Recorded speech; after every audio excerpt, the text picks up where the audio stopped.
The first child of Joyce and Lionel Dahmer was born in Milwaukee, Wisconsin on May 21st, 1960, just before their first anniversary. His name was Jeffrey. It was a very happy time when Jeff was first born, and for a couple of months it was like everything was brand new and very, very enjoyable and happy, looking forward to the future. While Jeff's father pursued his chemistry degree, Jeff grew into a bright and loving child. He was very exuberant. He liked to wrestle. He liked to run around and ham it up for the camera. And he liked to play with kids. He liked to get together with them. And he was very outgoing. Jeff was also an extremely curious child. He seemed to want to play with things and feel things and get to know their texture, and he seemed to be very much in tune with what's around him. He just wanted to know what was going on. He had a fascination with animals as a youngster. Once, 4-year-old Jeff watched his father collect the bones of small animals that had died under the house. I brought him out, put him in a metal pail just to collect them all in one place, and they dropped in with sort of a clanking noise, and Jeff seemed kind of interested in that noise, and he took a hold and let him drop down in too. You know, in retrospect, everything looks grim and dark and sinister. You know, like, could that be the start of something evil? Well, I have to admit, it's simply just the curiosity of a child. Lionel finished his schooling with a PhD in chemistry.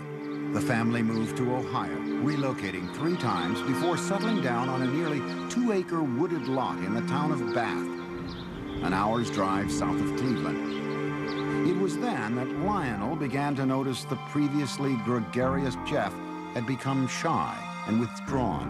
He did seem to be awkward socially and just didn't feel comfortable. To take his mind off the move, 7-year-old Jeff was given a dog, Frisky, whom he loved dearly. With people that he knew or his new pet, the next-door neighbor boy, he was very relaxed. But there was this shyness and feeling of inferiority that we were concerned about at that time. What the Dahmers thought their son needed was to feel more involved, so they let Jeff choose the name of their second son. Jeff named his brother David. Lionel also encouraged his son to participate in activities that would include contact with other kids. What we were trying to do was to involve Jeff with activities with the thought that involvement would lead to human involvement, a forced, almost, interaction. And on the weekends, father and son planted gardens and raised sheep for competition in 4-H fairs.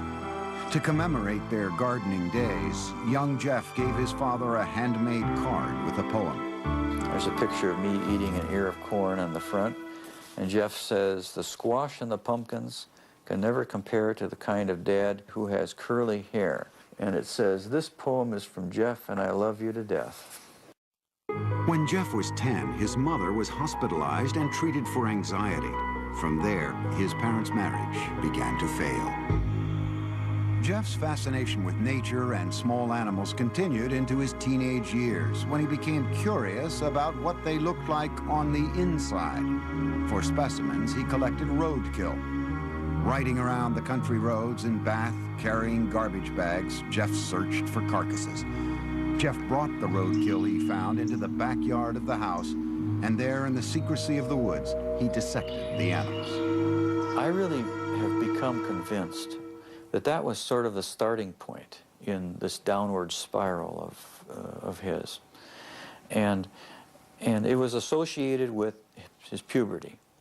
And when you have hormones kicking into this terrible mixture, what he's doing, he's investigating insides of animals.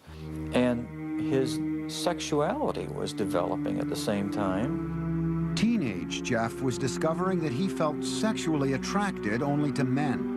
But the thoughts of sex with men became interlocked with fantasies of killing another man and dismemberment. The fantasies excited him, but they were unspeakable. I think it was around age 14 or 15. Started having obsessive thoughts of violence intermingled with sex. And it just got worse and worse. I didn't know how to tell anyone about it, so I didn't.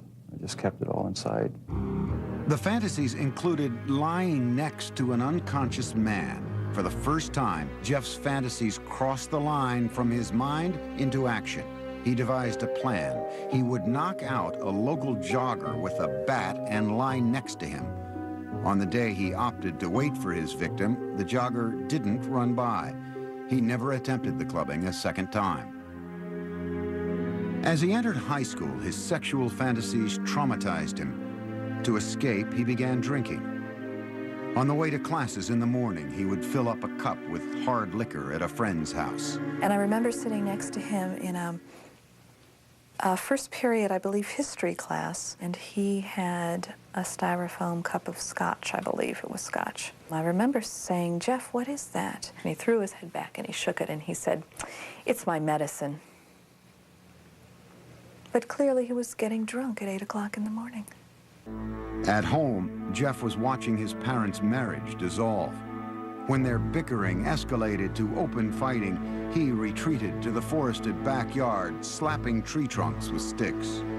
I'd leave the house, go out in the woods and sulk, brooding, wondering why they had to have such a rough relationship.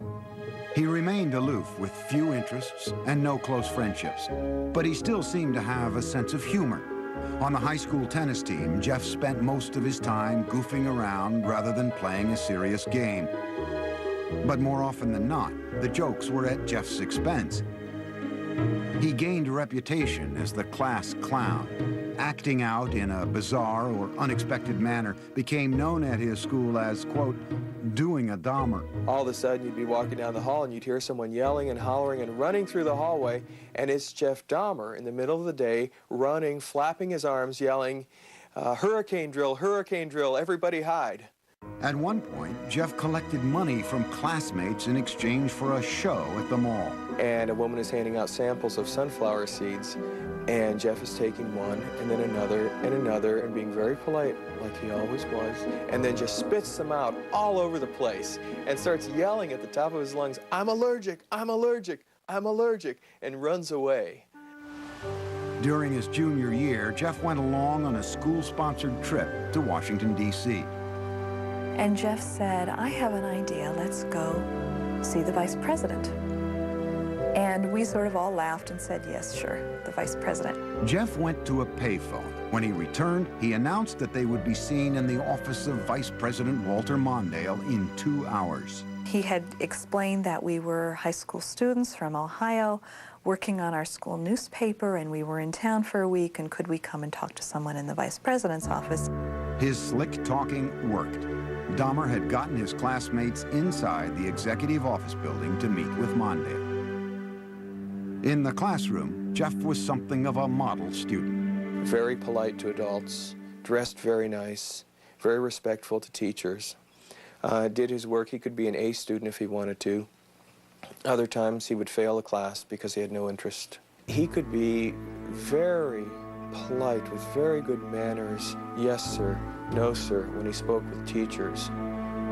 He was perfecting his ability to fool authority figures. But as time went on, Jeff became less interested in his performance at school. No one really knew what was going on in his mind. He didn't open up to anybody.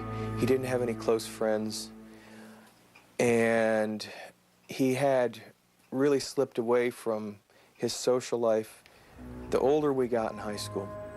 At the school near Bath, Ohio, Jeffrey remained an alcoholic outcast. His behavior was the subject of mockery from other students. I don't think he connected, he didn't engage with people. So if you don't engage with people, then you give and take of conversation and feelings, then you end up internalizing a lot. You fantasize a lot. And then the next step is to think that some of those fantasies may be real. A step Jeff was ready to make. He would kill his first victim just after high school graduation. For Jeffrey Dahmer, the summer of 1978 started with high school graduation. It would be downhill from there. His parents, after years of open and bitter fighting, divorced. Jeffrey's father, Lionel, moved out of the family house in Bath, Ohio, and into this nearby motel. Unbeknownst to Lionel, Jeff's mother took younger brother David and moved to Wisconsin. Jeffrey found himself home alone. Jeffrey was 18, and like most teens his age, he had active sexual fantasies. But Jeffrey's deviated from the norm to include thoughts of killing his lover. Now, the isolation of the empty family home gave him the opportunity to act out those fantasies. Just weeks after graduation, Jeffrey picked up a hitchhiker along the road. It was 18-year-old Stephen Hicks. I wish I just kept on going, but I didn't. Turned around, picked him up, and that's when the nightmare became a reality. Jeffrey invited Hicks back to the house. They drank beers and spent a couple of hours just hanging out. Then Hicks said he had to go, but Jeffrey didn't want to be alone. He attacked Hicks, knocking him out with a barbell, and then he strangled him. Dahmer had fulfilled his fantasy, but he was lucid enough to know that he had committed a murder. He quickly began to hide the evidence. He dismembered Hicks' body with a knife, a skill he had practiced as a younger teen with roadkill. He put the pieces into trash bags and loaded them into his car in the middle of the night. He was heading for a dump site when he was pulled over by the police for drifting across the center line. The officers asked Jeff what was in the bags and why he was out so late. Jeff was trapped for the first time, but he was ready with a lie. He coolly told the cops he was troubled by his parents' divorce and couldn't sleep, so he thought a trip to the dump would take his mind off things. The police let him go with a ticket. Jeff returned home, racked with guilt over the murder. He stashed the bones of Stephen Hicks under the house for 2 weeks. Then he smashed them to bits with a sledgehammer. Behind the house, Jeff spun in a circle, tossing the fragments among the leaves and brush. In August, Jeffrey's father stopped by the house. I said, "Where is your mother? Where's Dave?" And he said, "They're gone." I said, "Well, what do you mean? They're gone, they've left." Jeff's father moved back into the house. He encouraged Jeff to find a job. But Jeff wasn't interested. He spent his days drinking, even getting himself arrested for public intoxication. Lionel took his son to Alcoholics Anonymous meetings and psychological counseling sessions. They had little impact. Nothing could erase the violence and terror his first murder had imprinted on his mind. Only the alcohol seemed to provide relief. By the end of the summer, Jeff was still jobless, so Lionel suggested an alternative, college. He enrolled Jeff at Ohio State. But Jeff spent the entire first quarter in a drunken stupor, selling his blood to plasma centers and spending the money on beer. Predictably, Dahmer flunked out and returned home. I said, "Jeff, the doors are closing. I think perhaps that the armed services might be something that you need." Like all the other choices that had been made for him, Jeff passively went along with his enlistment. After his basic training was complete, he